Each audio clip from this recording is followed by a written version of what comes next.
Sir, இப்ப Aavin outlets இல்லையா, அங்கங்க ஆவின் பால் இப்ப நம்ம இந்த ரேஷன் கடையில இந்த ஆவின் பால் கொண்டு வந்தா எந்த அளவுக்கு அந்த ரெண்டுத்தையும் பேலன்ஸ் பண்ண முடியும்? ஏன்னா மெயின் பார்லர்ல பால் வாங்குறது காலையில அதுதான் அதிகமா சேல் ஆகுது. சோ அந்த அவுட்லெட்ல வர்றதுக்கும் ரேஷன் கடையில அந்த பால் வாங்கும்போது எப்படி நீங்க இது பேலன்ஸ் பண்றீங்க?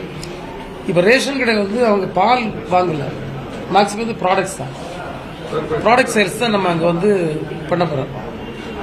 இப்ப அது எந்த விதத்திலும் பாதிக்காது. ஏன்னா இன்னொரு பொட்டன்ஷியல் வந்து இன்னும் நிறைய இருக்கு.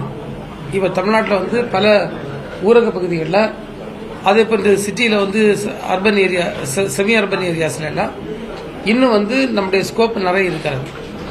எனவே அதை வந்து கவர் பண்ணக்கு தான் நம்ம வந்து கோஆபரேட்டிவ் சொசைட்டிஸோட உதவியை நாடும். இவர் உதாரணம் பார்த்தீங்கன்னா, நம்ம வந்து காஞ்சிபுரம் கூட்டுறவு சங்கத்தை வந்து நம்ம போன சப்ளை கொடுத்துருக்கோம். அவங்களுக்கு சப்ளை போனாலே எந்த நம்முடைய ரீட்டைலருடைய சேல்ஸும் பாதிக்கப்படலை. இது அடிஷனல் பிசினஸாக தான் போயிருக்கு. அதனால எந்த பிரச்சனையும் மற்ற ரீட்டைலர்ஸுக்கு வராது. இது அன்கவர்டு ஏரியாஸ்ல தான் மேக்ஸிமம் அவங்க பண்ண போறாங்க. ரெண்டா ப்ராடக்ட் சேல் தான் பண்ண போறாங்க. ப்ராடக்ட் சேலுக்கு இன்னும் நிறைய பொட்டன்ஷியல் நமக்கு இருக்கு. கடந்த வாரம் ஆவின் பால் பண்ணிருக்கோம். அதன் பிறகு நம்ம ஓவர் கோட்ல தலைக்கிற கேப்டன் இப்ப நம்ம வந்து அதற்கான ஒரு ஸ்டாண்டர்ட் ஆபரேட்டிங் ப்ரொசீஜர்ஸ் நம்ம இன்ட்ரோடியூஸ் பண்ணி அதை இன்னும் சீரியஸா பண்ணோம். அது மட்டும் இல்ல, ஒரு செய்தி உங்களுக்கு நான் சொல்ல விரும்புகிறேன். இப்போது இந்த கன்வேயர் வந்து எல்லாமே வந்து நம்ம மக்கள் இன்வால்வ் ஆகி செய்யக்கூடியதா இருக்கிறது. அந்த கன்வேயர் ஆட்டோமேஷன் வந்து நாங்கள் போக போறோம். இப்போ முதலாக சிட்டியில் இருக்கக்கூடிய 3 மெட்ரோபாலிட்டன் சிட்டியில் இருக்கக்கூடிய நம்முடைய பிளான்ட்டுக்கு வந்து கன்வேயர் ஆட்டோமேஷனுக்கு இமிடியேட்டா போக போறோம். அதுக்கு அடுத்த கட்டத்திலையும் கன்வேயர் ஆட்டோமேஷனுக்கு நாங்கள் ட்ரை பண்ணிட்டு இருக்கோம். அதில் வெகு விரைவில் இதெல்லாம் ஆட்டோமேட் பண்ணதான் இதுக்கு நிரந்தரமான தீர்வாக இருக்க முடியும் என்பதால் ஆட்டோமேஷன் போகக்கூடிய வேலைகளை நம்ம தொடங்கலாம். மக்கள் வந்து இப்ப ஆவின் பால் நிறைய விரும்ப ஆரம்பிச்சிட்டாங்க. அது மாலை நேரங்களில் இப்ப வந்து இந்த ஆரஞ்சு கிரீன் பால் வந்து இன்னும் தட்டுப்பாடுல இருக்கு. அதை நம்ம சரி செய்யறதுக்கு என்ன சார்? மாலை நேரங்களில் வந்து பல நேரங்களில் கடைகள்ல கிடைக்க மாட்டேங்குது. நம்மளே போய் கேட்கும்போது ஆவின் பால் இல்லைங்கிறாங்க, தனியார் பாலுக்கு போக வேண்டிய தேவையை அதிகப்படுத்துறது. நீங்க வந்து சில டீலர்ஸ் வந்து ஸ்டாக்கிங் ப்ராப்பரா பண்ண மாட்டாங்களா இருக்கும். எங்களை பொறுத்தவரை சப்ளைக்கு எந்த பிரச்சனையும் இல்லை, சப்ளை இருக்கு. நீங்க எந்த ஏரியான்னு சொன்னா நாங்க அதை ரெக்டிஃபை பண்ண தயாரா இருக்கோம். இப்ப ஆவினை பொறுத்தவரை ஃபுல் சப்ளை கொடுப்பதற்கான பால் நம்மகிட்ட இருந்து நான் ஏற்கனவே சொன்னது வந்து வரலாற்றில் இப்பதான் நமக்கு அதிகம் வந்திருக்கு. இந்த 38 லட்சம் லிட்டர் பால் என்பது இதுவரையிலும் இல்லாத ஒரு உச்சம் நாடு.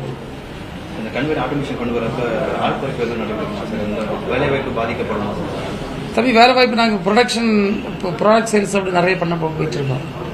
ஸோ இது இல்லைன்னா அது ஒன்றில் குறையும். ஏன்னா அப்படி சேஃப்டி மெஷர்ஸ் இருக்கிறதுல சில இடங்களில் குறைஞ்சாலும் அது மற்ற இடங்களில் நம்ம அவங்களை பயன்படுத்திக்கலாம். அதனால ஒன்றும் மேன் பவரில் ஒன்றும் ப்ராப்ளம் வராது. ஆனா ஒரு வருஷமா சொல்லிட்டு இருக்கேன், நீங்க பாத்துட்டு இருக்க வளர்ச்சியா அமல் வருது நீங்க 1 இயரா கேட்டுட்டு இருக்கீங்க. நாங்க 1 இயரா பதில் சொல்லிட்டு இருக்கோம். நாங்க எவ்வளவு பெரிய முன்னேற்றத்தை காட்டியிருக்கிறோம் என்பதை நீங்க பாத்துட்டு இருக்கீங்க. இன்னைக்கு இந்த அளவுக்கு பாலினுடைய உற்பத்தியும் பெருகி இருக்கிறது, கொள்முதல் பெருகி இருக்கிறது. அதே போன்று பால் பொருட்கள் மற்றும் பாலுடைய விற்பனையும் பெருகி இருக்கிறது. எனவே எந்த சூழ்நிலையும் நம்ம அது யாரை பற்றி நம்ம கவலைப்பட அவசியம்.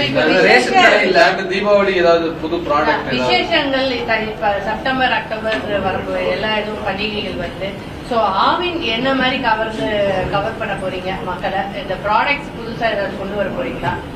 இப்ப கிருஷ்ண ஜெயந்தி கூட நாங்க வந்து டிஸ்கவுண்ட்ல சேல் போட்டிருந்தோம். அதே மாதிரி எல்லா ஃபெஸ்டிவல்ஸ்க்கும் நம்ம கவர் பண்ண பிளான் பண்ணிட்டு இருக்கோம். கண்டிப்பாக இந்த தீபாவளிக்கு நம்ம பெட்டர் பெர்ஃபார்மன்ஸ் காட்டுவோம். போன ட்ரிப்பே நாங்கள் சொன்னோம், குவாலிட்டியும் நாங்கள் இன்க்ரீஸ் பண்ணோம். அதே மாதிரி எங்கள் குவான்டிட்டி டார்கெட்டும் கூட்டுவோம். அதே போன்று நிறைய வேரியன்ஸ் நம்ம கொண்டு வரக்கூடிய பிளான்களை நம்ம இருந்துட்டு ஏற்கனவே நானும் துறையினுடைய செயலாளரும் நம்முடைய எம்டி அவர்களும் நாங்கள் வந்து டிஸ்கஸ் பண்ணியிருக்கோம்.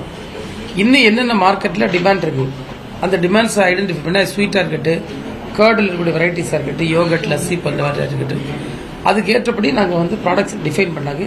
ஏற்கனவே உத்தரவு பிறப்பித்திருக்கோம். இந்த மாதமே நாங்கள் வந்து ஒரு சில ப்ராடக்ட்ஸ் புதுசாக சந்தைக்கு கொண்டு வரோம்.